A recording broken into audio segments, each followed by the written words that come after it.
ಆತ್ಮೀಯ H16 news ಅರ್ಥಾತ್ ಸಿದ್ದರಾಮಯ್ಯಗೆ ಸ್ವಾಗತ. ನಾನು ನಿಮ್ಮ MI ಅಥವಾ ಮಲ್ಲಪ್ಪ ಜೋತವರ. ಆತ್ಮೀಯರೇ, ಈ ಬೆಳಗಾವಿ ಕರ್ನಾಟಕದ ಅವಿಭಾಜ್ಯ ಅಂಗ ಈ ನಿರ್ಣಯ ತೆಗೆದುಕೊಳ್ಳುವಲ್ಲಿ ವಿಳಂಬ ನೀತಿಯನ್ನು ಅನುಸರಿಸ್ತಾ ಇದ್ದಾರೆ ಮೇಯರ್ ಮತ್ತು ಉಪಮೇಯರ್ ಅವರದ್ದೇಳೆ ನಮ್ಮ ಕನ್ನಡ ಸಂಘಟನೆಗಳು ಆರೋಪ ಮಾಡ್ತಾ ಇದ್ದಾರೆ ಮತ್ತು ಸೈಲೂ ಹೌದು.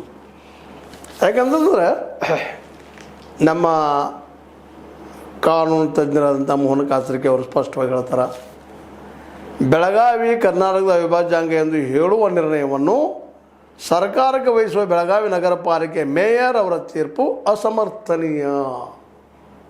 ಕಾನೂನುಬದ್ಧವಾಗಿ ಹೇಳುವಂಥ ಮಾತನ್ನು ಹೇಳ್ತಾ ಇದ್ದಾರೆ ಅವರು.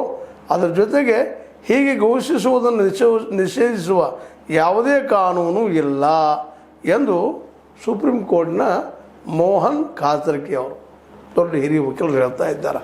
ಅಷ್ಟೆಲ್ಲ ಕೆಲವೊಂದು ರೆಫರೆನ್ಸು ಕೊಡ್ತಾ ಇದ್ದಾರೆ. ಈ ಒಂದು ಸಂದರ್ಭದಲ್ಲಿ ಸುಪ್ರೀಂ ಕೋರ್ಟ್ನಲ್ಲಿ ಮಹಾರಾಷ್ಟ್ರ ಮೊಕದ್ದಮೆ ಹಿಡಿಯುವುದಕ್ಕೂ ಮೇಯರ್ ನಿರ್ಣಯ ಅಂಗೀಕರಿಸಲು ನಿರಾಕರಿಸುವುದಕ್ಕೂ ಸಂಬಂಧವಿಲ್ಲ. ಅದು ಬೇರೆನ ಇದು ಬೇರೆನ, ಅವ್ರೇನು ಡಿಸಿಷನ್ ತೋಳ್ತಾರೆ. ಆದರೆ ಬೆಳಗಾವಿ ಕರ್ನಾಟಕದ ಅವಿಭಾಜ್ಯ ಅಂಗ ನಿರ್ಣಯ ತಗೊಳ್ಳೋದ್ರಲ್ಲಿ ಯಾವ ಸಂಬಂಧ ಇಲ್ಲ.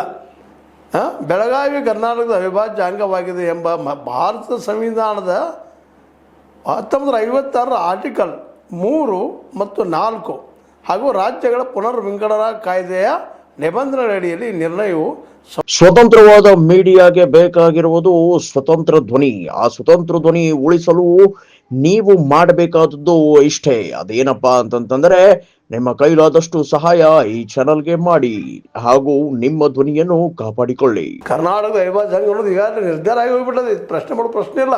ಸಂವಿಧಾನದಲ್ಲಿ ರೆಕಮೆಂಡ್ ಆಗಿಬಿಟ್ಟದ. ಭಾಷಾ ಮತ್ತು ಪ್ರಾಂತ ರಚನೆ ನೆಲೆಗಟ್ಟಿನಲ್ಲಿ 1956 ಆರ್ಟಿಕಲ್ 3 ಮತ್ತು 4 ರಾಜ್ಯದ ಪುನರ್ವಿಂಗಡಣಾ ಕಾಯ್ದೆ ಅಡಿಯಲ್ಲಿ ಸಂಸತ್ತು ಒಪ್ಪಿಗೆ ಕೊಟ್ಟದ್ದು. ಇದನ್ನು ಬದಲಾಯಿಸಬೇಕಾದ್ರೆ ಸಂಸತ್ತ ಬದಲಾಯಿಸಬೇಕು. ಅದು ಸಾಧ್ಯನಾ? ಅದಕ್ಕಾಗಿ ಅದು ಕರ್ನಾಟಕದ ಅಂಗ ಅವಿಭಾಜ್ಯ ಅಂಗ ಅಂತ ಹೇಳೋದ್ರಲ್ಲಿ ಏನು ತಪ್ಪು ಅಂತೇಳಿ ಅವರು ಪ್ರಶ್ನೆ